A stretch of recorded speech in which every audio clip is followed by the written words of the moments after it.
Chapter 41. The Penance of Chyavana. Om Shri Ganeshaya Namaha.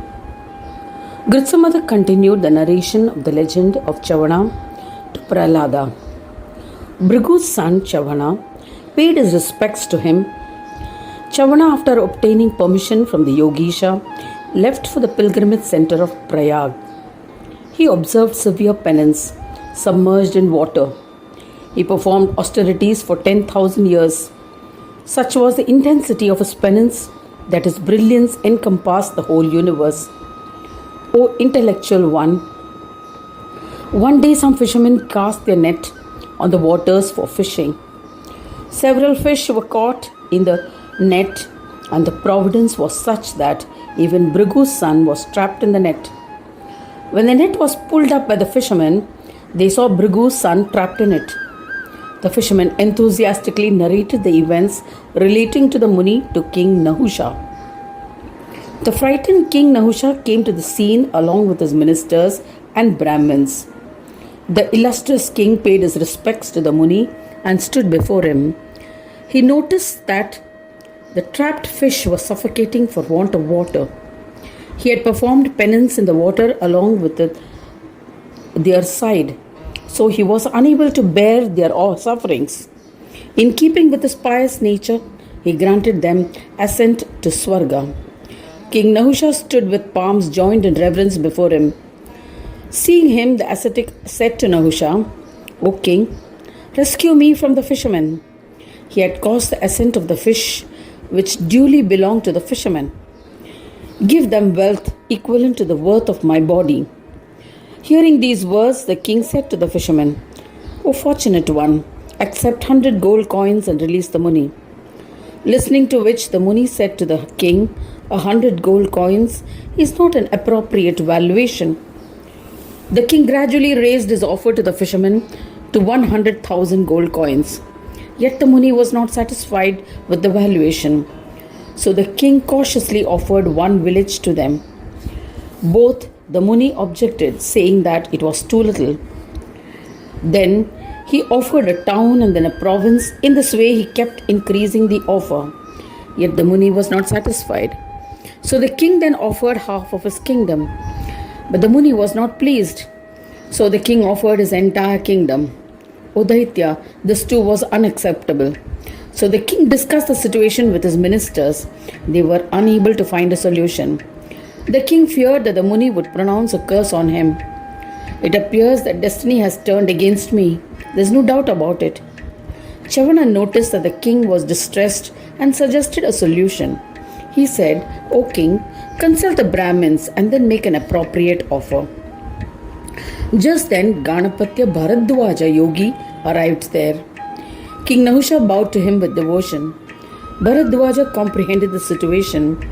Bharadwaja said to King Nahusha, "Do not worry, O king, a Brahmin and a cow both belong to the same clan, but they are made differently by the Creator, based on the work they do for fulfillment. In a yajna, ghee, clarified butter, which is suitable as oblation, is made from the cow's milk. The mantras chanted by Brahmins are pious and purifying. Both are valuable.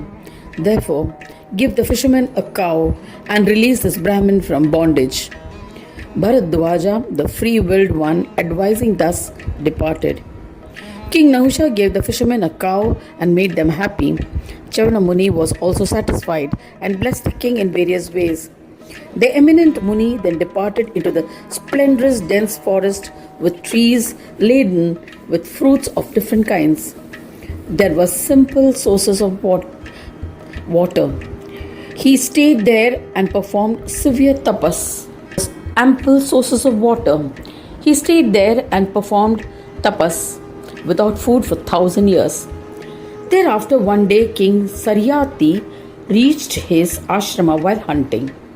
Chyavana Muni was covered with a termite hill. Grass grew on him, yet he was absolutely engrossed in meditation. The king forbade anyone from entering the ashram. He stopped near the anthill. Under the circumstances, Shariati's daughter Sukanya entered Chavana's ashrama along with her friends while playing. She saw an anthill. It appeared as if the anthill has two shining eyes. The princess was surprised.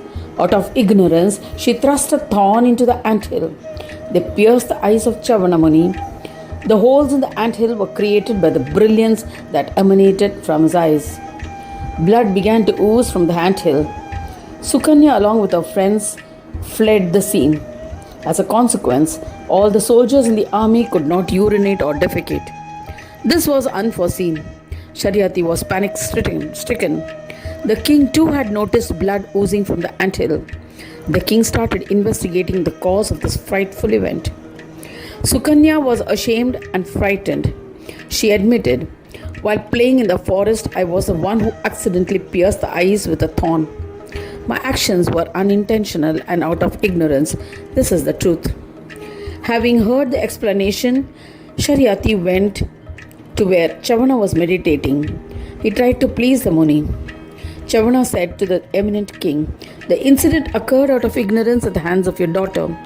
Hence, O intellectual one, ask her to serve me and everything will be well. There is no doubt about it." Hearing this, Shariati agreed to his demands as he was afraid of being cursed by the Muni. He offered his daughter, who had beautiful eyes, to Chavana. The princess also happily served the Muni, disregarding her physical needs, considering them as a delusion. One day, Ashwini Kumaras, the twins and eminent physicians of the gods, met the Muni. They stood in front of him. The Muni said to him, "Restore my sight and reverse my old age. Make me youthful once again." Ashwini Kumaras replied, "O Muni, by the prowess of your tapa, ensure that we will henceforth receive the share of the sacrificial offerings along with the devas." Chavana agreed. They arranged for an extraordinary kunda, a water reservoir. All three of them jumped into the water. After taking a bath, they emerged from it. When they emerged, all three were similar in appearance and beauty. They appeared like Kamadeva, the god of love. Sukanya was surprised when she saw them. She prayed to Ashwini Kumaras, "O Ashwini Kumaras, my pranams.